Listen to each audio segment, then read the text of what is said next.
Hello दोस्तों, आप लोग कैसे हैं। आज हम लोग इस वीडियो में पढ़ेंगे क्लास 9th का और चैप्टर 2 है भौतिक स्वरूप संरचना एवं उच्चावच। ये बिहार बोर्ड के लिए है, स्टूडेंट्स के लिए। तो इसमें आज हम लोग को टॉपिक पढ़ना है दक्षिण का पठार। ठीक है, दक्षिण का पठार पढ़ना है। इससे पहले के वीडियो में आपको बताया जा चुका है हिमालय, उत्तर का विशाल मैदान। ठीक है, तो आप इस चैनल के प्लेलिस्ट में आप उस वीडियो को ज़रूर देखें। ठीक है, ताकि आपको इस चैप्टर को पूरा समझने में कोई दिक्कत ना हो। चलिए आज हम लोग शुरू करते हैं दक्षिण का पठार। दक्षिण का देखिए, सबसे पहले आपको हम बताते हैं पठार क्या होता है। ठीक है, पठार क्या होता है। पठार क्या होता है कि अपने ज़मीन के, ठीक है, ज़मीन के अपने आसपास से ऊंचा भाग होता है। ये जहाँ ज़मीन होता है उससे ज़मीन का ही उठा हुआ भाग होता है। ठीक है, और ऊपर से क्या होता है, सपाट होता है। ऊपर से क्या होता है, ऊपर से प्लेन होता है। ठीक है, तो ऐसे भूमि के भाग को क्या कहते हैं, पठार। देखिए, धरातल का विशिष्ट स्थल रूप जो अपने आसपास के जमीन से ऊंचा होता है। क्या होता है, धरातल का विशिष्ट स्थल रूप जो अपने आसपास के जमीन से ऊंचा होता है और जिसका ऊपरी भाग क्या होता है, सपाट होता है। आप लोग इसमें बताइए कि पठार कहाँ है। ठीक है, चलिए इस पिक्चर के माध्यम से समझते हैं कि पठार, ठीक है, कहाँ पर है। देखिए, ये पानी वाला भाग है, ये आपका है समुद्र। ठीक है, ये पानी वाला भाग आपका क्या हो गया, समुद्र। अब ये समुद्र से ये जो सटा हुआ देख रहे हैं जमीन, ये हो गया आपका जमीन। ठीक है, यानी कि मैदान हो गया ये। और ये मैदान यानी जमीन से उठा हुआ भाग, ठीक है, ये वाला भाग आपका, ये वाला भाग हो गया आपका पठार। फिर ये पठार से ऐसे उठ जाएगा, अगर पठार पर से ये ज़मीन पर से भी ऐसे उठ जाएगा तो ये हो जाएगा आपका पर्वत या पहाड़ हो जाएगा। पर्वत या क्या हो जाएगा, पहाड़। ये हो गया आपका समुद्र, फिर मैदान, पठार और पर्वत। तो पठार क्या होता है, ज़मीन से उठा हुआ भाग, और ऊपर का भाग क्या होता है, सपाट होता है। उसी को क्या कहते हैं, पठार कहते हैं।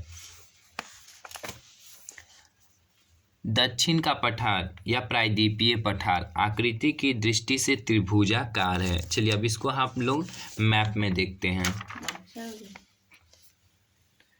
देखिए यहाँ पर ये हो गया आपका पठार। ठीक है, ये क्षेत्र क्या हो गया आपका पठार। तो ये है आपका दक्षिण का पठार।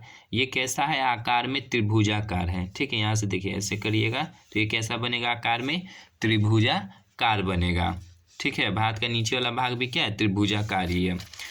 तो ये हो गया आपका दक्षिण का पठार। जिस देखिए इसमें नाम है आपका दक्कन का पठार, कर्नाटक का पठार, तेलंगाना का पठार। ऊपर आइए, मालवा का पठार, छोटा नागपुर का पठार, बुंदेलखंड का पठार, बघेलखंड का पठार, ये हो गया आपका शिलोंग का पठार।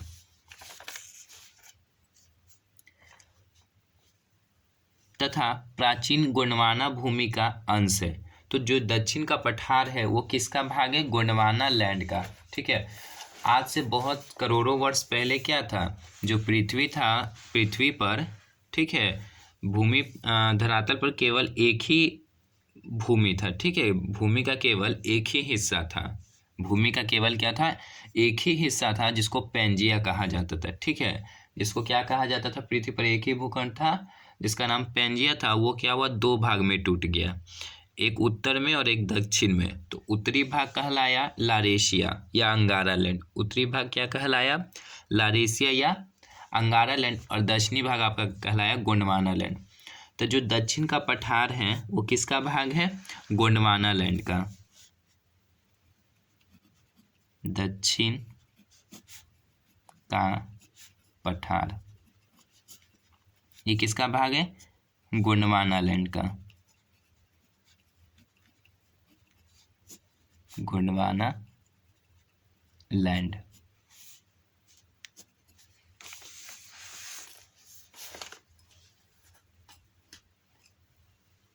यह उत्तर की ओर चौड़ा और दक्षिण में क्या है, संकीर्ण। इसकी औसत ऊंचाई 600 से 900 मीटर है। ऊंचाई कितना, 600 से 900 मीटर। पठार की ऊंचाई कितना है, 600 से 900 मीटर है। इसके उत्तर में अरावली, इसके उत्तर में क्या है, अरावली, विंध्याचल और सतपुड़ा की पहाड़ियाँ। ये तीनों पहाड़ी आपको हम बताते हैं, अरावली, विंध्याचल और सतपुड़ा की पहाड़ियाँ। देखिए मैप में, इस पर्वत श्रेणी का नाम हो गया आपका अरावली, फिर इसका हो गया आपका विंध्याचल, और ये हो गया आपका सतपुड़ा की पहाड़ी। ठीक है, चलिए, अरावली,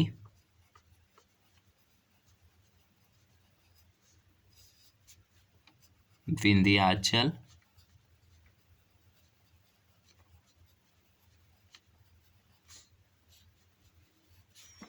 फिर ये हो गया आपका सतपुड़ा। ठीक है, अरावली, विंध्याचल, सतपुड़ा, अरावली, विंध्याचल, सतपुड़ा, अरावली, विंध्याचल और सतपुड़ा। पश्चिम में पश्चिमी घाट पर्वत और पूर्व में पूर्वी घाट की पहाड़ियाँ हैं। अब दोनों को देखिए, पश्चिमी घाट और पूर्वी घाट की पहाड़ियाँ। ये वाला हो गया आपका पश्चिमी घाट, ठीक है, और ये हो गया पूर्वी घाट की पहाड़ियाँ। पश्चिमी घाट और ये हो गया आपका पूर्वी घाट। पश्चिमी घाट और ये गया पूर्वी घाट। पश्चिमी घाट क्या है, कटा छटा हुआ नहीं है, और पूर्वी घाट क्या है, ये कटा छटा हुआ है। और इसको ऐसे कौन क्या है, ये नदियों के कारण है। ठीक है, नदियाँ जब बहती तेजी से तो क्या करती है, पहाड़ को भी काट देते, तो नदियों के कारण ये क्या है, पूर्वी घाट कटा छटा हुआ है। और पश्चिमी घाट पर्वत को सह्याद्री भी कहते हैं। पूछेगा कि दोनों में से किसको सह्याद्री के नाम से भी जानते हैं, तो आपको पश्चिमी घाट पर्वत को क्या कहते हैं, सह्याद्री के भी नाम से जानते हैं। और दोनों में से कटा छटा कौन सा भाग है, तो पूर्वी घाट की पहाड़ियाँ क्या है, कटा छटा हुआ है नदियों के कारण। इस पठारी भाग में अनेक चौड़ी घाटे एवं गुंबदकार पहाड़ियाँ। इस पठारी भाग को दो मुख्य भाग है। ठीक है, जो हमको पठार जो आप पढ़ रहे हैं भारत में, इसको दो भाग में करके पढ़ना है। पहला हो गया आपका मध्य उच्च भूमि, ठीक है, मध्य उच्च भूमि, और दूसरा हो गया दक्कन का पठार। देखिए, ये हो गया आपका मध्य उच्च भूमि का, और ये हो गया दक्कन का पठार। ठीक है, दो भाग में से करके पढ़ना है। मध्य उच्च भूमि का अधिकतर भाग मालवा का पठार कहलाता है। यह पठारी भाग पूर्व में महादेव श्रृंखला और उत्तर पश्चिम में अरावली और मध्य में विंध्य श्रृंखला से घिरा हुआ है। ठीक है, तो उत्तर का जो मध्य उच्च भूमि उसका अधिकतर भाग क्या कहलाता है, मालवा का पठार। ये हो गया आपका मालवा का पठार। यह पठारी भाग पूर्व में महादेव श्रृंखला और उत्तर पश्चिम में क्या है, अरावली। ठीक है, अरावली पहले के मैप में आपको बता चुके हैं। तो अरावली और मध्य में क्या है, विंध्य श्रृंखला से घिरा हुआ है। इसके पश्चिम में राजस्थान का मरुस्थलीय क्षेत्र है। ठीक है, आपको बताना है कि ये राजस्थान में कौन सा मरुस्थल है, उसका नाम आप कमेंट में करके आंसर दीजिए। यहाँ बहने वाली नदियों में चंबल, सिंधु, बेतवा तथा केन है। इसकी ढाल दक्षिण पश्चिम से उत्तर पूर्व की ओर है। यह भाग पश्चिम में चौड़ा क्या है, यह भाग पश्चिम में चौड़ा और पूर्व में क्या है, संकीर्ण यानी टेढ़ा मेढ़ा। इसके पूर्वी विस्तार को स्थानीय रूप से बुंदेलखंड तथा बघेलखंड के नाम से जाना जाता है। इसके सुदूर पूर्व के विस्तार को मुख्यतः दामोदर और स्वर्णरेखा नदियों द्वारा अपवाहित छोटा नागपुर का पठार कहा जाता है। देखिए, छोटा नागपुर का पठार है वो झारखंड और बिहार के क्षेत्र में। ठीक है, झारखंड और बिहार के क्षेत्र में यह कोयला बहुत मिलता है छोटा नागपुर के पठार में। विंध्याचल के दक्षिण में इन्हीं के समानांतर क्या है, सतपुड़ा पर्वत है तथा पूरब में अमरकंटक और छोटा नागपुर का पठार है। सतपुड़ा की 1350 मीटर ऊंची धूपगढ़ चोटी पंचमढ़ी पहाड़ी पर है। अब पूछेगा सतपुड़ा पर्वत श्रेणी की सर्वोच्च शिखर या सर्वोच्च चोटी का नाम क्या है, तो वो है आपका धूपगढ़। ठीक है, कौन है, धूपगढ़। सतपुड़ा पर्वत श्रेणी के सर्वोच्च शिखर क्या है, धूपगढ़, और धूपगढ़ की ऊंचाई कितनी है, 1350 मीटर। सतपुरा पर्वत श्रेणी के सर्वोच्च चोटी का नाम है आपका धूपगढ़, जिसकी ऊंचाई कितनी है 1350 मीटर। इस क्षेत्र में छोटा नागपुर का पठार भी एक सुस्पष्ट पठारी इकाई है। इसका विस्तार बिहार राज्य के गया जिला के दक्षिणी सीमा तक है। देखिए जो बिहार का जिला गया है, इसमें क्या होता है, गया जिला में सबसे अधिक ठंड और सबसे अधिक गर्मी पड़ती है, ठीक है, गया जिला में। इस पठारी भाग में बहने वाली नदियाँ दामोदर, सोन और स्वर्णरेखा है। दामोदर नदी को बंगाल का शोक कहते हैं, ठीक है। बिहार का शोक किसको कहते हैं, कमेंट में आंसर दीजिए। और दामोदर को बंगाल का शोक कहते हैं। इसका पश्चिमी मध्यवर्ती भाग 1100 मीटर ऊंचा है, जो पात क्षेत्र कहलाता है। छोटा नागपुर का सबसे ऊंचा पठारी क्षेत्र है रांची का पठार, इसके पूरब में, तथा इसकी ऊंचाई 600 मीटर है। तीसरा पठार निचले हजारीबाग का पठार है, जिसकी ऊंचाई औसत 300 मीटर है। यहाँ पारसनाथ की पहाड़ी 1365 मीटर ऊंची है। यहाँ पूछता है कि पारसनाथ की ऊंचाई कितनी है, 1365 मीटर। और ये पारसनाथ की पहाड़ी किस राज्य में है, तो यह आपका झारखंड में पड़ता है। पारसनाथ की पहाड़ी किस राज्य में, झारखंड में पड़ता है। ऊंचाई कितना है, 1365 मीटर है। सतपुरा पर्वत के दक्षिण में तापी की घाटी है। नर्मदा और तापी दोनों नदियां भ्रंश घाटियों से होकर बहती है। अरावली की पहाड़ियाँ दक्षिण पश्चिम में, अरावली की पहाड़ियाँ दक्षिण पश्चिम में गुजरात से लेकर कहाँ तक है, दिल्ली तक फैली हुई है अरावली की पहाड़ियाँ। दिल्ली के निकट इसे दिल्ली की पहाड़ियाँ कहते हैं। ये अरावली का ही भाग है। अरावली की औसत ऊंचाई 920 मीटर तक है, किंतु दक्षिण पश्चिम में आबू के निकट इनकी सबसे ऊंची चोटी माउंट आबू की गुरु शिखर 1722 मीटर है। तो पूछेगा अरावली पर्वत श्रेणी की सर्वोच्च चोटी का नाम बताइए, ठीक है। चलिए अरावली पर्वत श्रेणी की सर्वोच्च शिखर तो गुरु शिखर है, ठीक है। अरावली पर्वत श्रेणी के सर्वोच्च शिखर का नाम क्या है, गुरु शिखर। और इसकी ऊंचाई है 1722 मीटर। ऊंचाई कितना है, 1722 मीटर गुरु शिखर की ऊंचाई है, जो अरावली पर्वत श्रेणी की सर्वोच्च शिखर है। अब है आपका दूसरा दक्कन का पठार। दक्कन के पठार को दक्कन ट्रैप भी कहा जाता है। दक्कन के पठार को क्या, दक्कन ट्रैप भी कहा जाता है। देखिए ये जो नीचे वाला दक्षिण का पठार में है, भारत के दक्षिण में जो ये पठार है, इसको कहते हैं दक्कन का पठार। यह लावा द्वारा निर्मित है। दक्कन का पठार का निर्माण कैसे हुआ है, लावा से हुआ है, और लगभग 5 लाख वर्ग किलोमीटर में फैला हुआ है। इसके अंतर्गत मध्य प्रदेश, महाराष्ट्र का अधिकांश भाग, पश्चिमी आंध्र प्रदेश, कर्नाटक और तमिलनाडु राज्य का अधिकतर भाग आते हैं। किसमें, दक्कन के पठार में। यहाँ लावा की अधिकतम अनुमानित गहराई 2134 मीटर तक है, किंतु पूर्व और